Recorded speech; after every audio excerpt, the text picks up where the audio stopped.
Saudara-saudari yang terkasih, jumpa lagi dalam Pelita Hati hari ini, Selasa tanggal 11 Mei 2021, hari biasa dalam Pekan Paskah yang ke-6. Bersama saya Romo Thomas Suratno SC dari Paroki Cilandak, Jakarta Selatan, mendengar dan merenungkan sabda Tuhan, yakni firman Tuhan yang tersurat dalam Injil Yohanes bab atau pasal 16 ayat 5 sampai dengan ayat 11.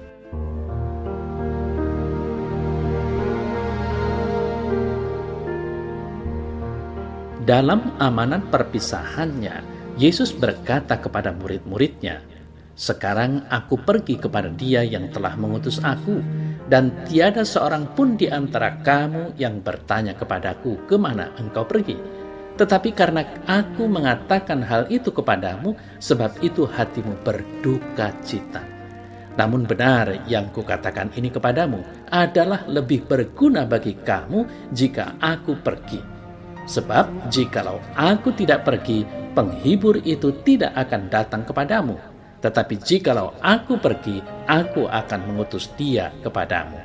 Dan kalau Ia datang, Ia akan menginsafkan dunia akan dosa, kebenaran, dan penghakiman.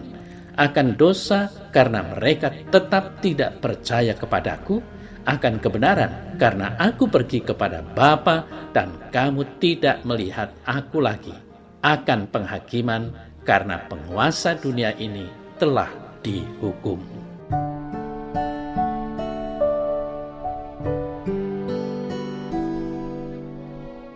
Saudara-saudari yang terkasih, para rasul merasa kehilangan sosok yang begitu mereka harapkan.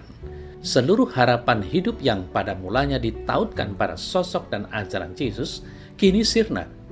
Selama ini pada Yesus mereka menaruh seluruh hidup dan harapan, tetapi ternyata sia-sia. Yesus menjanjikan roh penghibur. Ia pergi ke rumah Bapa untuk menjamin kedatangan roh penghibur, roh kebenaran, Roh Kudus. Kehadiran Roh Kudus adalah bukti bahwa ketidakpercayaan itu dosa. Keadilan telah terpenuhi dengan kembalinya Yesus kepada Bapa dan bahwa penguasa kejahatan telah dikalahkan.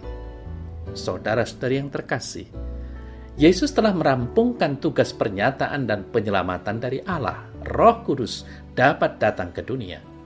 Karunia roh dalam arti kehadiran Allah eksklusif hanya dialami oleh orang beriman. Kedatangan roh akan berdampak bagi para pengikut Yesus, juga bagi dunia melalui para pengikut Kristus. Bagi orang beriman, Roh Kudus akan meneruskan kehadiran dan karya Yesus, menjadi penghibur atau pendamping yang selalu siap membela dan memimpin.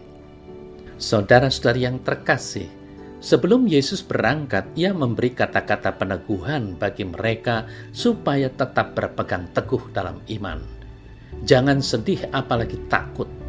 Pesan dari pemberitahuan ini di samping supaya para murid tahu, juga yang terpenting mereka tetap bersatu dan percaya bahwa Yesus tidak akan meninggalkan mereka sendirian.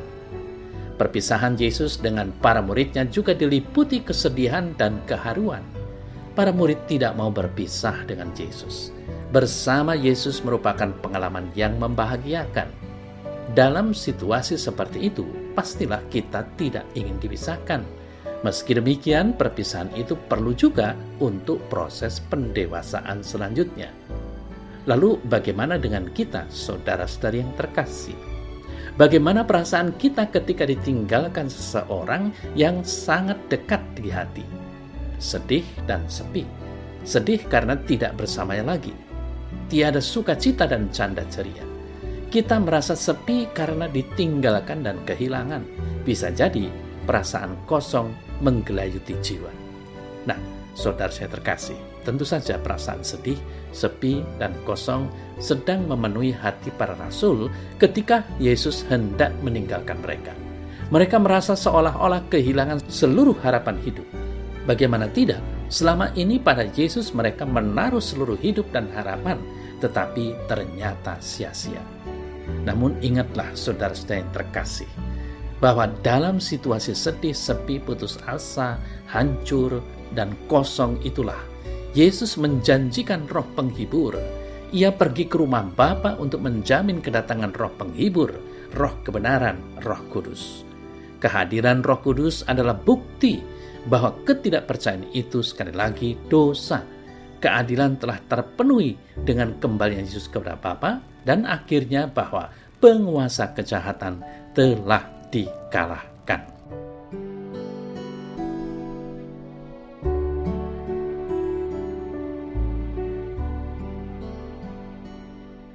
Dalam nama Bapa dan Putra dan Roh Kudus. Amin. Ya Tuhan Allah, terima kasih atas anugerah Roh Kudus yang telah Engkau curahkan kepadaku melalui sakramen baptis dan sakramen krisma, dan juga yang selalu Kau anugerahkan dalam hidupku ini. Kumohon ampun karena aku lebih sering tidak pernah menyadari kehadirannya. Ajarilah aku untuk selalu hidup dalam tuntunannya. Amin. Dalam nama Bapa dan Putra dan Roh Kudus. Amin.